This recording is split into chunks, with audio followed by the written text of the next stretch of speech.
I got the horse right here, the name is Paul Revere, and here's a guy that says if the weather's clear, can do. This guy says the horse can do. If he says the horse can do. I'm picking Valentine, cause on the morning line, the guy's got him figured at 5 to 9. But make it epitaph, he wins it by a half. According to this here in the Telegraph. For Paul Revere I'll bite, I hear his foot's all right. Of course it all depends if it read last night. I know it's Valentine, the morning works look fine. You know the jockey's brother's a friend of mine. And just a minute, boys, I got... And welcome everyone to the Sunday, April 29th edition of Handicappers Corner from the Derby Bar and Grill. I'm your co-host Mike Heads along with Drew Forster. We're going to go through all 8 races on the Sunday program. We should let everyone know too that we have some important events coming up right here at the Derby Bar and Grill. We do have Mario Gutierrez Day. Absolutely, the Derby's favorite jockey riding in this year's edition of the Kentucky Derby next Saturday. Saturday, May the 5th. So do phone for reservations because it is filling up fast. We're going to have hat contests, trivia contests. There's going to be lots going on here, as well as, of course, the big race that Mario's going to be in on the horse called I'll Have Another in the Kentucky Derby. Make those reservations, 604-536-2978. Don't be shut out. Get in on next Saturday, Mario Day. And also we have Nearly Neil here at the Derby on May the 13th. Nearly Neil on Mother's Day. Famed Neil Diamond impersonator. Neil Diamond impersonator. But yeah, that's May the 13th on Mother's Day. All right, let's get into the Sunday program. Drew, let's start off with the first race. First race, claiming $17,500 for 3-year-old fillies, and I have gone to a horse that seems on a bit of a roll here. One coming in from Northern California for Craig McPherson, Advanced Cash. Win 2 in a row at Golden Gate. That does it for me. For went down there for the 8,000 on 2, then jumped up to 12.5, won again. All sides point to her in here, I think. In the second spot, I have Diamond Dancer out of the William Levanaway barn. Been working really well. Yeah. Ran in a really tough race last time with Claire's Measy, Two Feathers, El Ciervo. Nothing like that in here. So I got her in the second spot. And in third, I have Haley's Cupcake Bake. Careful how I say that. Cupcake Bake. Yeah. Another one coming out of California. Fit and ready. Yeah, ran last time. I don't know what happened last time. Had some trouble at Turf Paradise. Well, they actually canceled the races that day. They ran one race, and the track was like, they had a big delay. It was like an hour before they ran the first race because they couldn't get even the ambulance around the track. It was so deep. And they ended up running one race and then canceling. Unfortunately, they probably, for Haley's Cupcake Bake, probably should have just canceled the whole Probably card. didn't like the surface that day. Apparently, as she showed, she really turned her nose up at it. But that's what happened that day. But I went to the 4-horse Advanced Cash. I agree with you. The only 3-time winner in the race. Actually, the 4 and 5 are the only multiple winners in here. Yeah. So this 17-5 3-year-old fillies race hasn't come up very tough. I think Advanced Cash is your horse. I put Haley's Cupcake Bake. Going to give this one a chance off the claim. Did have some decent form at Golden Gate. That was enough for me to put her in for second. And as you mentioned, Diamond Dancer as the other multiple winner in the race, in for third. Big class drop for her. Yeah, so tough race. I kind of see it the same way. 4, 3, and 5 in our Sunday opener. On to the second race, maiden 5 granders. These are for fillies and mares going 6.5 furlongs. I went to the 2-horse Exotic Light. I'm going to try and strike with a Mel Snow first or again. We were fortunate a couple weeks back to get one. We'll see if Exotic Light can pull off the feet. Out of the mare Act Exotic, who was pretty prolific at Hastings, had good speed, won quite a few races also in the Mel Snow outfit. The works are fine at 16 and 2, 6 furlong move on April the 11th, followed up with a 6.5 drill in 124 and 2. That's not bad for this caliber. Yeah, exactly. They don't run much faster than that. So I'm going to try the 2 Exotic Light and Marlowe Dunn. I put the 5 Palo Manegra. I know we got some tough ones today. Palo Manegra. We'll go with that.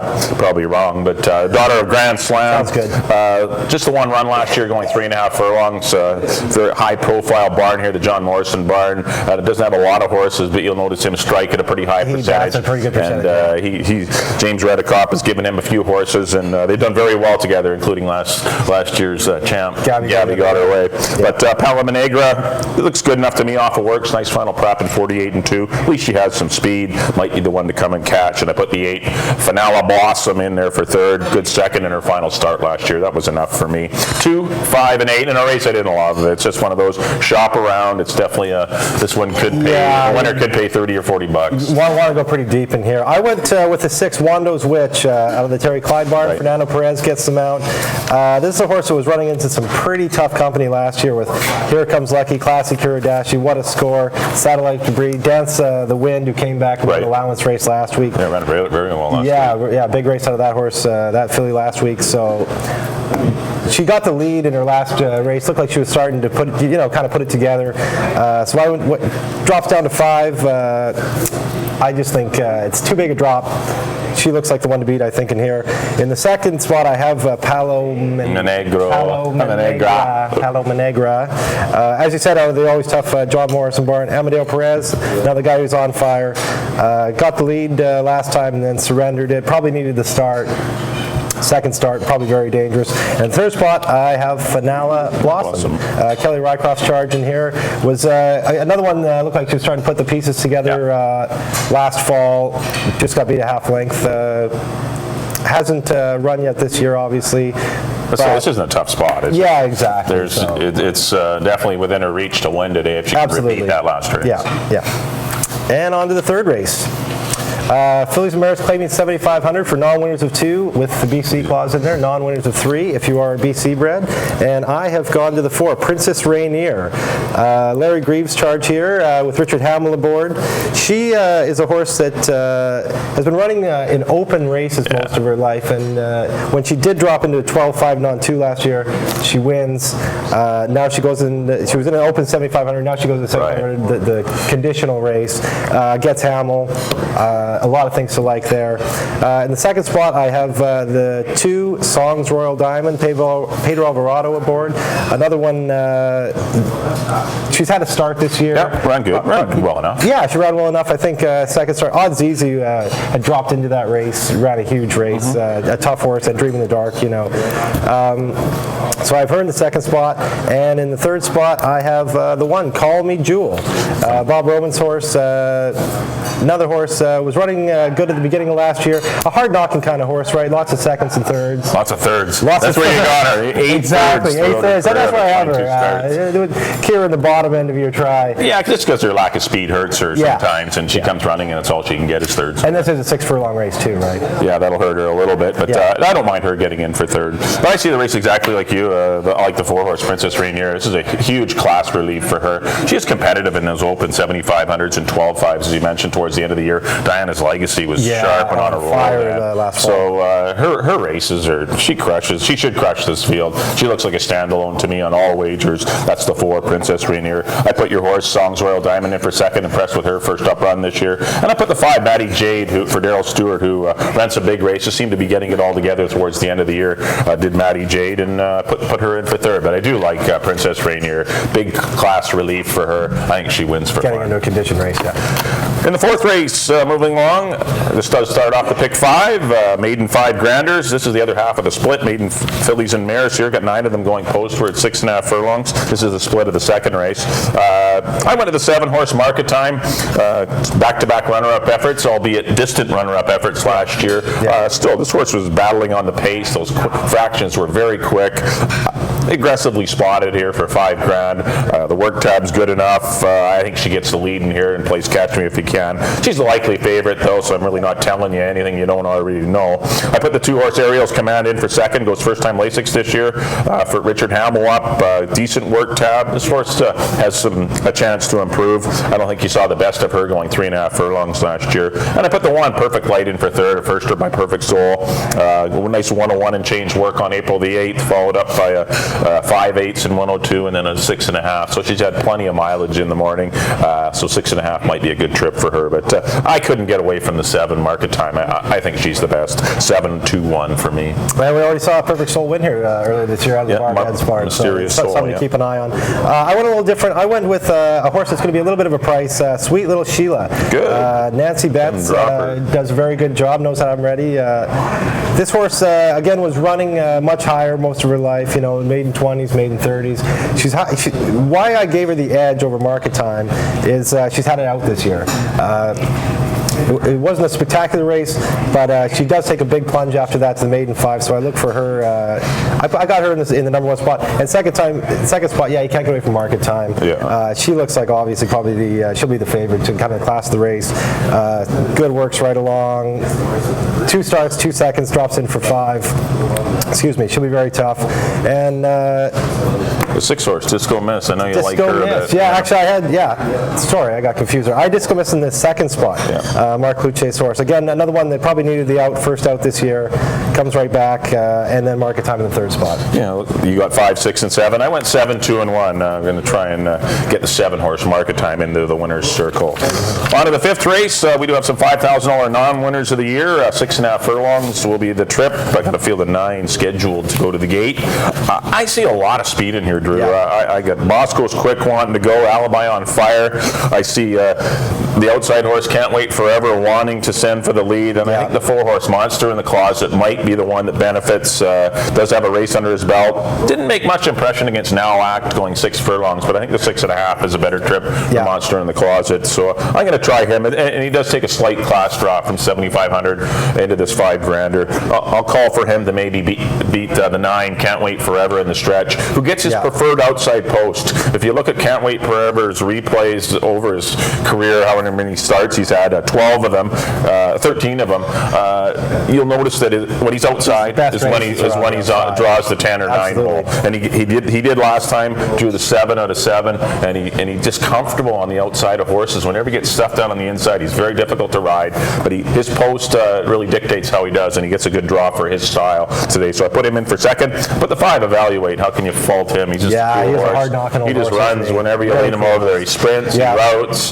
he runs up in Princeton, he travels. He does it all. Anywhere he takes his show on the road, he's a cool horse. I went 4, 9, and 5 in the 5th race. I went a little different. I went with One Zone Accord, another one that was in that open 7,500 last time. Another one that's going to take advantage of a pace scenario. Only got beat 3 lengths last time, by Charter Hill, Mo Power. The horses that would be a heavy favorite in here. Excuse me. In the 2nd spot, I agree with you with Monster in the Closet. I just think One Zone Accord is a little bit has a little bit of an edge. Chad Hoverson is off, and the red-hot Amadeo Perez takes over. There's not much between those two. I mean, whoever gets lucky with getting a split on the final turn, a One Zone Accord or Monster in the Closet, will probably win the race. Something. Yeah, but, exactly. I don't know. They're both reliable type horses. Absolutely, on the class drop. Yeah, and then in 3rd spot, I agree with you. Evaluate, just a hard-knocking old horse. You can't fault it. Anytime you bet your $2 on Evaluate, you get an honest, hard-working effort. Absolutely, he tries for you. He hasn't had an out this year. That might be the one knock against him. Why I have the other 2 in top. Once he's got an out, I'll probably be picking him next year. Once he stretches out even. On to the 6th race. Maiden $10,000 claimers for 3-year-old Colts and Geldings. And I have gone to the way outside Leighton Storm out of the William Vanaway barn. Amadeo Perez, again, can't say you got him winning about 4 today. I do have him picked a lot of places. He's riding really good right now. Yes, he is. I like to go with the hot hand. This horse just got beat 4 lengths. First start out. Drops in for maiden 10. I think, I always like a horse that's, showed something in its first start. It has a lot of room to improve in its 2nd start. Second spot, I have Automan, who's taken a big class drop from basically our maiden special weights at Turf Paradise. Running in Phoenix. Optional 30s. Fit, been running at Phoenix. Gets Richard Hamill. Have him in 2nd spot. And in 3rd spot, I have Eagle Eyes, Barb Head's horse. These horses that Barb has had coming in from Golden Gate have all been running extremely well. This is another one.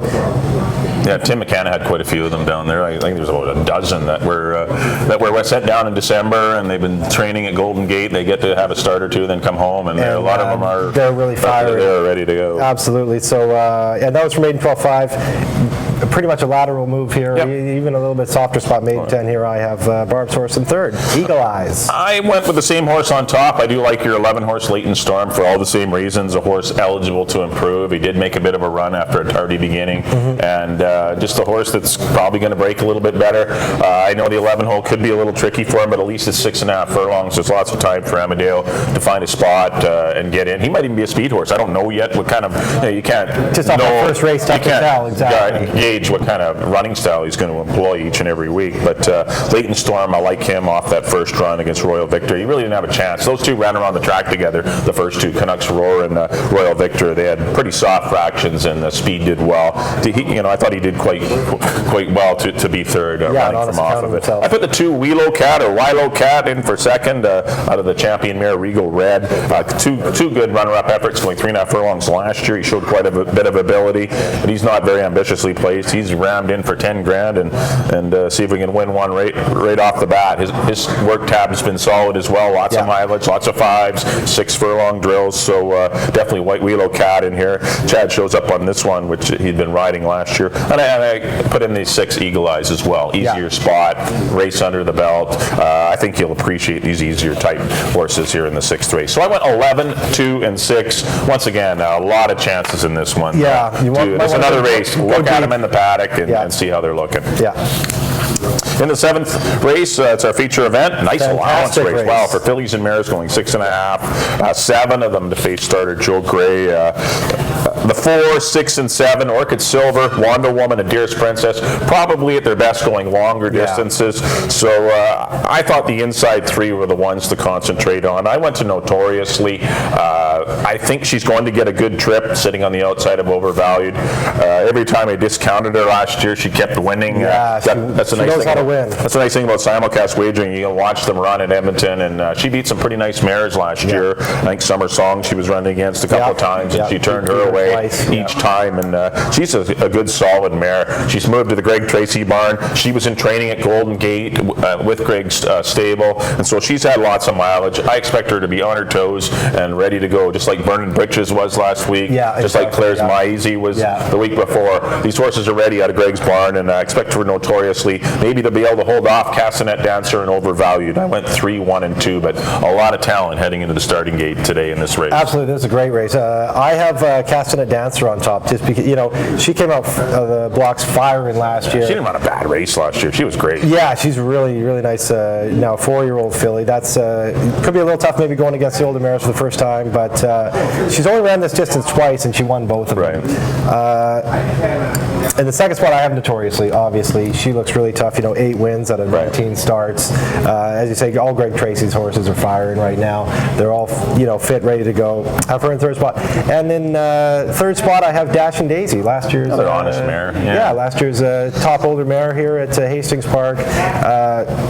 Got on a real roll last year. She knows how to find the winner's circle, but I today have her in third spot. Yeah, it's a good race. It's just kind of there's just no pace, and that's the only thing. Whoever does get Overvalued could sneak away on the head end. Like she's classy enough, and she's good at 6.5 furlong. So perhaps she might be the one that gets away cheap on the head end. But I just see whoever takes advantage of what should be a slow pace will likely win the money. And Notoriously might be the one that might be able to adapt and get out there, whereas Castanet Dancer usually settles back. The rail might not be the best spot for her. That may be what gets her beat. Dashing Daisy, she's been a little off form. I know she went to Hollywood and didn't run all that well. She's training reasonably well this spring, but I bet you Castanet Dancer will be the better one of those two down the road.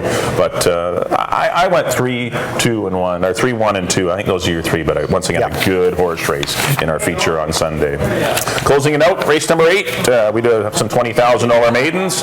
Colts and Geldings, 3 and up, 6.5 the trip. Don't forget about the Super High 5. We get the Super High 5. That's right, new bet here at Hastings. Starting this week, actually starts on Saturday. Saturday and Sunday, both last races. The Super High 5 kicks in. It is a $1 wager. You got to pick the first 5, so it's one step past a Superfecta. For all those of you that think the Superfecta is too easy. It's too easy. Now you have the Super High 5. You can play the Super High 5. So it is you need to get it though. There's no 4 out of 5s. Otherwise it carries over. So it is a carryover We type could get some good wager. carryovers this year, yeah. Yeah, so Very keep exciting. in mind the Super High Five, a chance to invest minimal money and take home lots of cash.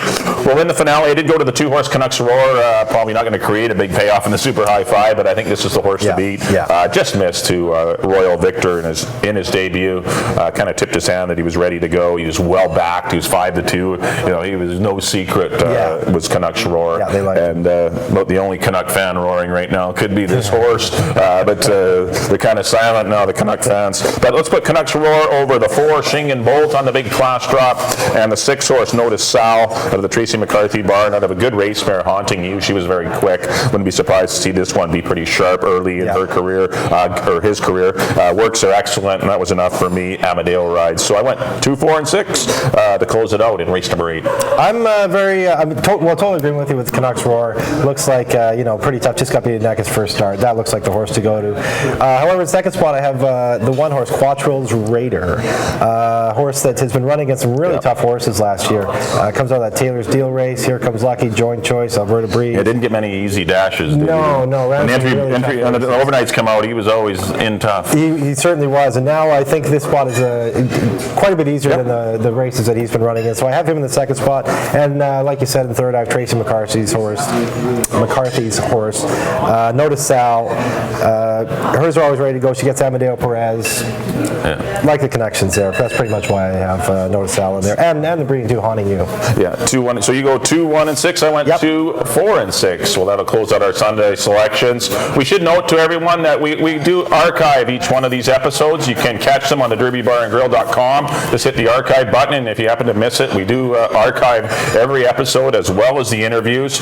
And if you're a YouTube user, we're on YouTube as well. Just go to YouTube and then hit Handicappers Corner, then all of our episodes will come up. So both on the Derby Bar and Grill website and YouTube, you can catch all of our episodes. They're all archived. If you happen to miss them live, you were out mowing the lawn at 10 in the morning, you can catch our selections on the web still. They're all archived. Well, let's take a brief recap of all of our selections for our Sunday, April 29th program. We'll start with mine. Mike's up. I went 4, 3, and 5 in the first. That is the 4, Advanced Cash. In race number 2, I went 2, 5, and 8. A little bit of a long shot. The 2 horse, Exotic Light. In the third race, the favored number 4, Princess Rainier, looks like the most likely winner on the card for me. I went 4, 2, and 5. The fourth race, Market Time. Number 7 looks quite good in this spot. I went 7, 2, and 1. In the fifth race, Monster in the Closet to come from off the pace for Larry Grieve. I went 4, 9, and 5. In the sixth race, Leighton Storm, way out in post 11. Maybe we'll get the first 11 horse into the winner's circle. 11, 2, and 6. Race number 7, the feature, a very competitive event. I went to the 3, Notoriously. 3, 1, and 2. And in the 8th and final, I went 2, 4, 6. Get the Canucks roaring in the last.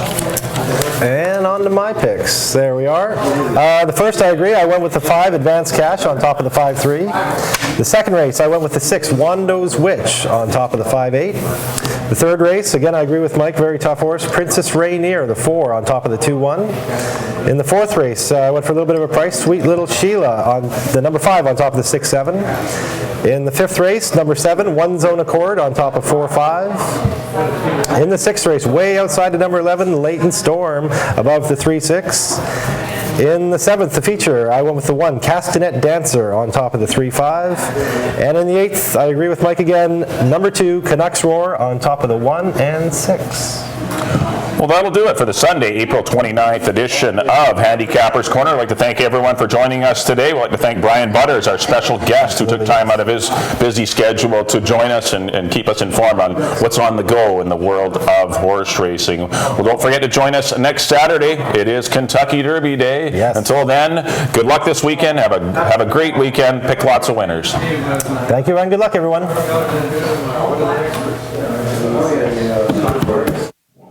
Our guest today here on Handicappers Corner is Brian Butters, the Director of Racing Sustainability. He reports to the Horse Racing Industry Management Committee. Brian, welcome to the show. Thanks, Mike. Happy to be here. Briefly describe your role. What is a Director of Racing Sustainability? Well, it's a brand new role, as I think most people know, put up by the Horse Racing Industry Management Committee about 10 months ago, and I went into the job about 6 months ago. And it's my interpretation of the role is to act as an intermediary between the main elements of the horse racing industry, that being the standardbred owners, the thoroughbred owners, and the racetrack operator. And the other side being, of course, the committee itself, which is charged with making important decisions about the overall direction of the industry. So, we know that it's important to have good communication between the people who are making those decisions and the people who are kind of at the sharp end of the business, operating racing on a constant basis. And so I try to bring my skill set, which has a lot of stakeholder relations and communications and public affairs experience in it, and work with all of those parties to try to make sure that we're openly communicating and we're transparent in our discussions, and hopefully get the important decisions brought to the attention of the committee so that they can be as well informed as possible. I'll briefly tell our viewers a bit about your vision for the future of horse racing in British Columbia. Well, I think the most important thing for the industry at this point is to have a certainty about there being a future for racing in BC. Stability. You can't have sustainability until you have stability. And I think the committee's done a lot of good work in the last couple of years to establish some of that stability. And I think from this point on, we need to convince the people who are operating in the horse racing industry, whether they be owners or breeders or trainers or whoever, that there is going to be racing sort of 2, 3, 4, 5 years out.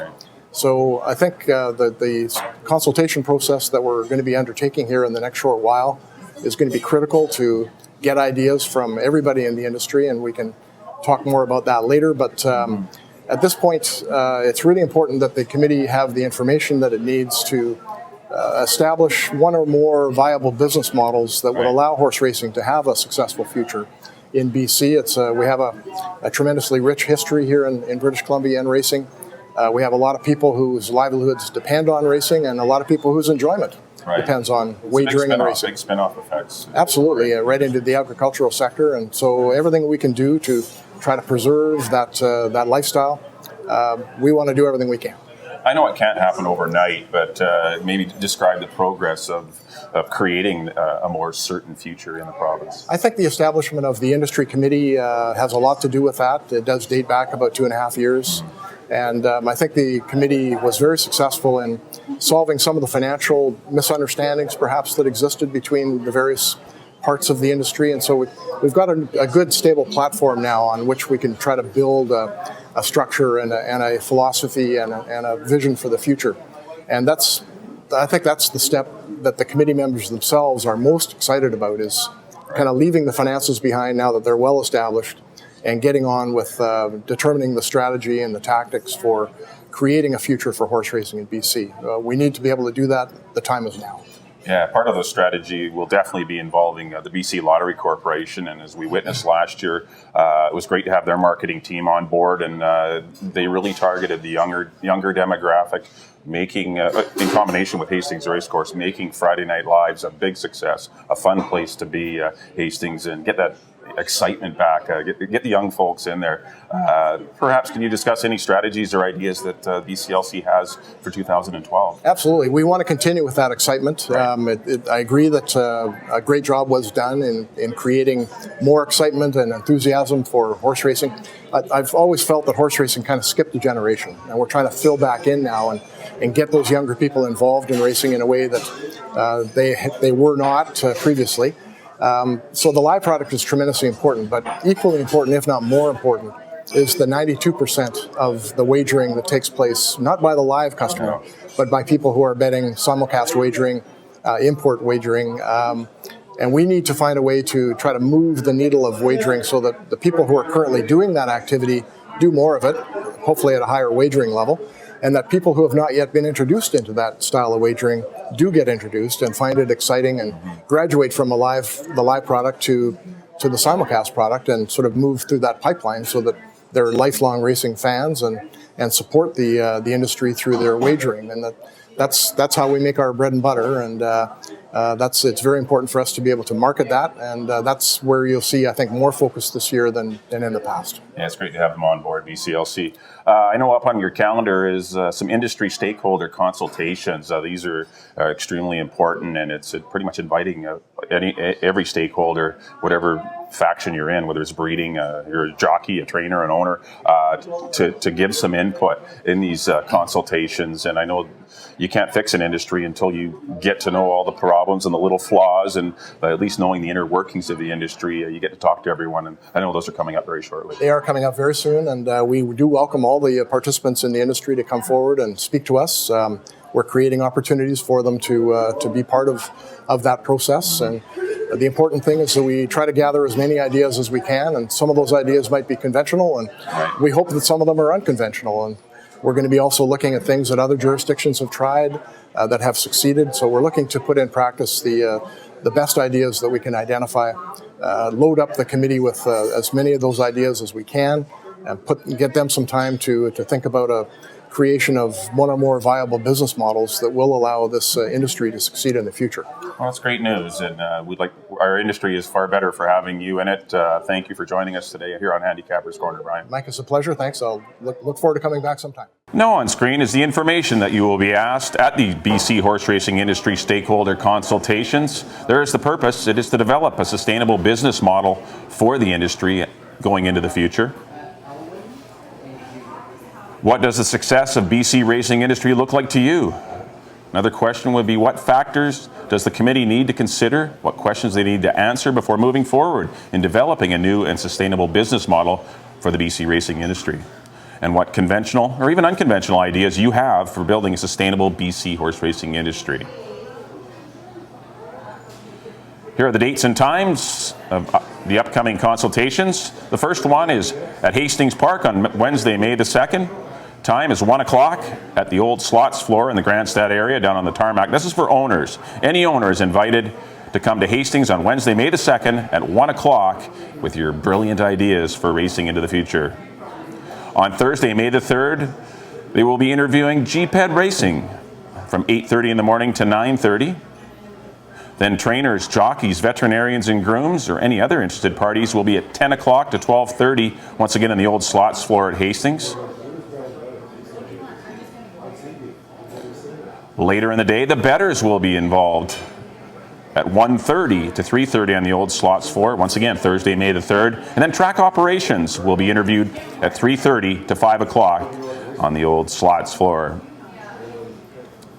Up in Vernon on Tuesday, May the 15th, the interior horse racing will be invited to contribute. The place, the Village Green Hotel. The time, 1 o'clock. That's 1 o'clock up in Vernon, Tuesday, May the 15th.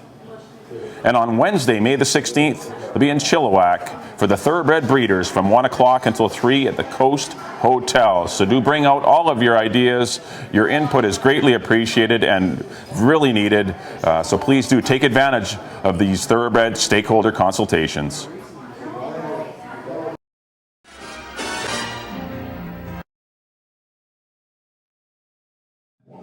Our guest today here on Handicappers Corner is